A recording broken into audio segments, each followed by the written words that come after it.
our 8 o'clock. Thank you for tuning in. That was fun talking about pizza. We even had a little pizza debate there, right? Yep. So all my life as a kid, I maybe I've never actually had a Chicago pizza. I don't know. I have no idea if I have or not. I just don't know. When I was in Milwaukee, we always went to Nino's, and they had Chicago-style pizzas. That's called Chicago style. Yeah, So you would be familiar with it. Chicago-style, but I mean, who knows? All right. I promised that we would play some sound bites from last night's Democratic presidential debates. And the players, I'm sure you know the players, Hillary Clinton. Let me make sure I have all the names. Senator Jim Webb, Senator Bernie Sanders, former Secretary of State Hillary Clinton, former Governor Martin O'Malley, and former Governor Lincoln Chafee. The one I was least impressed with was Governor Chafee, I'm sorry, pronounced Chafee. Okay. He just, not that I didn't like the guy, he just seemed like a weak candidate. And the one who I think I liked his comment the best was actually Governor Martin O'Malley from the state of Maryland. Anyway, so I have some sound bites from them. This first one is Bernie Sanders. Let me make sure I have the titles right. Senator Bernie Sanders talking about jails. And here we go. Today in America, we have more people in jail than any other country on earth. African American youth unemployment is 51%. Hispanic youth unemployment is 36%. It seems to me that instead of building more jails and providing more incarceration, maybe, just maybe, we should be putting money into education and jobs for our kids. So that was Bernie Sanders on that. There's so much in there that you could debate, but we don't really have time to debate. I just wanted to play you some of the sound bites. The next one is also Bernie Sanders after Anderson Cooper, who was one of the moderators. So I guess he was the main moderator. Anderson Cooper asks Bernie Sanders if he is a capitalist, and here is his answer. You don't consider yourself a capitalist, though? Do I consider myself part of the casino capitalist process by which so few have so much and so many have so little, by which Wall Street, greed and recklessness wreck this economy? No, I don't. I believe in a society where all people do well, not just a handful of billionaires. His mention of casinos was interpreted as a slam against Donald Trump, by the way. Yeah, by some analysts. The next clip that I have is, let's see, Hillary Clinton responding to Anderson Cooper's question about being a capitalist. So it's the secondary part to that when she tackles that question. You don't consider yourself a capitalist, though? Sorry, that was the wrong one. Okay, let me play the one with her. This is the one with Hillary Clinton. When I think about capitalism, I think about all the small businesses that were started because we have the opportunity and the freedom in our country for people to do that and to make a good living for themselves and their families. And I don't think we should confuse what we have to do every so often in America, which is save capitalism from itself. So she didn't answer the question. No, but she... This is what I'll say that I like about her answer. I'm just going to pick it apart and tell you I like some things and don't like other things, which is the way I've always been. I think when people say they're anti-capitalist, I always say, why? I mean, what's wrong with the idea of growing 25 carrots that cost you $25, right, and selling each of those carrots for $2 a piece? That'd be a lot of expensive carrot, wouldn't it? So 25 carrots that cost $2, right? And then selling those 25 carrots for $4. Right. There you go. That's a better example. So what's wrong with that? That's capitalism.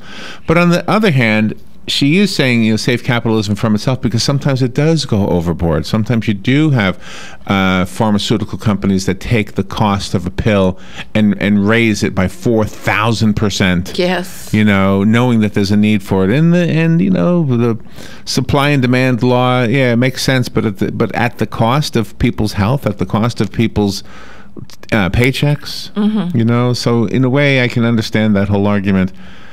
The next clip is Chafee. What's his name again? Governor Lincoln Chafee from the state of Rhode Island.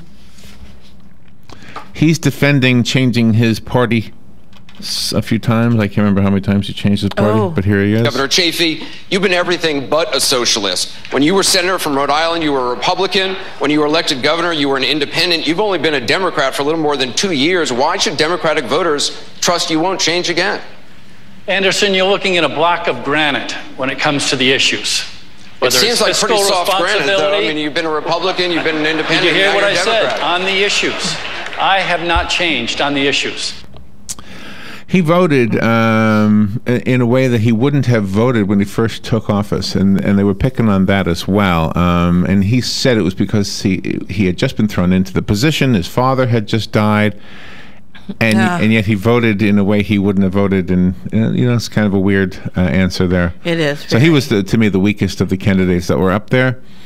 What was I up to? Okay, now we're up to the one where Hillary Clinton is contrasting her position of gun control from Bernie Sanders' position. As liberal as Bernie Sanders is, he's actually in favor. He's more of a gun rights guy, which is kind of interesting, isn't it? He says because of the fact that he's from a rural state. But anyway, here is Hillary Clinton contrasting her position on gun control with Bernie Sanders' position. I voted against it. I was in the Senate at the same time. It wasn't that complicated to me. It was pretty straightforward to me that he was going to give immunity to the only industry in America. Everybody else has to be accountable, but not the gun manufacturers. And we need to stand up and say enough of that. All right. It was interesting to hear that dialogue not only between Hillary and Bernie Sanders, but also between the one Chafee. Not Chafee so much as the guy from Maryland, Martin O'Malley. Oh, he made some statements about it too, how they handled gun issues in the state of Maryland. Mm-hmm. The next one is probably the one that the press is talking the most about. It was the question regarding Hillary's email. I was listening to the Red Eye radio guys this morning. They were talking about this particular point. They were specifically talking about the fact that the audience cheered Hillary, and you'll hear that in just a second, because it's almost as if they're saying that you broke the law, but we still think it's a stupid thing to talk about. They're really making this out to be a partisan thing. And I'll play you Anderson Cooper's response to that suggestion. But here first is the statement from Hillary Clinton responding to the question regarding her email. Secretary Clinton, you are going to be testifying before Congress next week about your emails. For the last 8 months, you haven't been able to put this issue behind you. You dismissed it, you joked about it, you called it a mistake. What does that say about your ability to handle far more challenging crises as president? Well, I've taken responsibility for it. I did say it was a mistake. What I did was allowed by the State Department, but it wasn't the best choice. And I have been as transparent as I know to be, turning over 55,000 pages of my emails, asking that they be made public. And you're right, I am going to be testifying. I've been asking to testify for some time and to do it in public, which was not originally agreed to. But let's just take a minute here and point out that this committee is basically an arm of the Republican National Committee.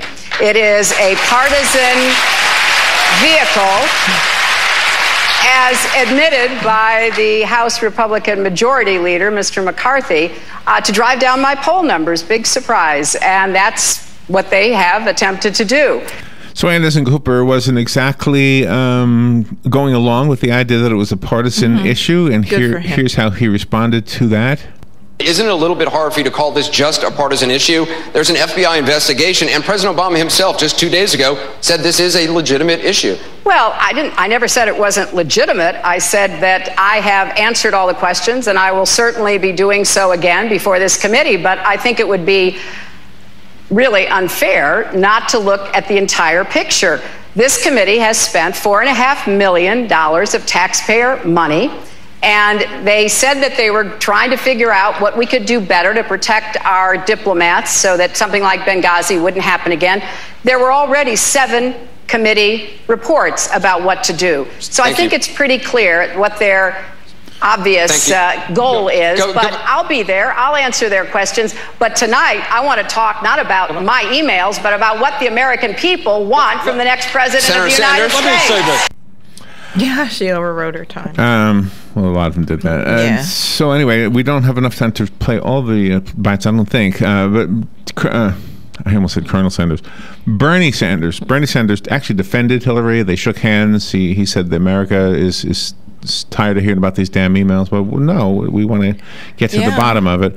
Benghazi. And then Bernie Sanders responded to the video. There was a video question submitted by somebody, just a normal average person, and he said, "Is it Black Lives Matter or All Lives Matter?" And Bernie Sanders eloquently answered it, saying it's Black Lives Matter, and he explained why he gave that answer.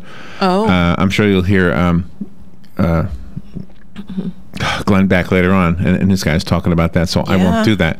But I did want to play a few the closing remarks of former Governor Martin O'Malley from the state of Maryland, and I kind of liked what he said. Here is what he said. On this stage, you didn't hear anyone denigrate women.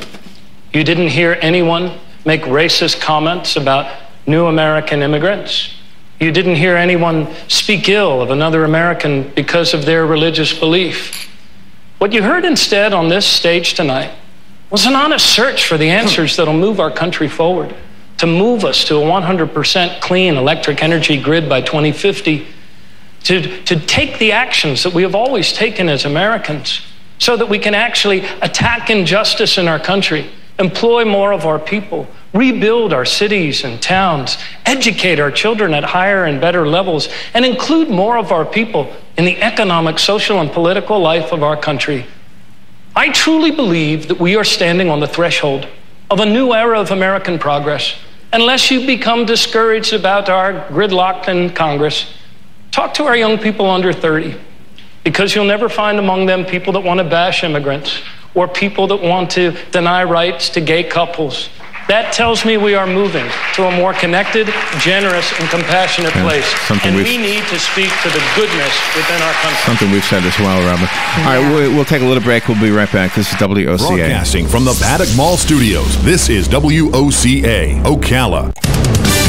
Fox News Radio. I'm Lillian Wu. At the first Democratic presidential debate of the 2016 campaign, Hillary Clinton making her case for the Oval Office. I would not ask anyone to vote for me.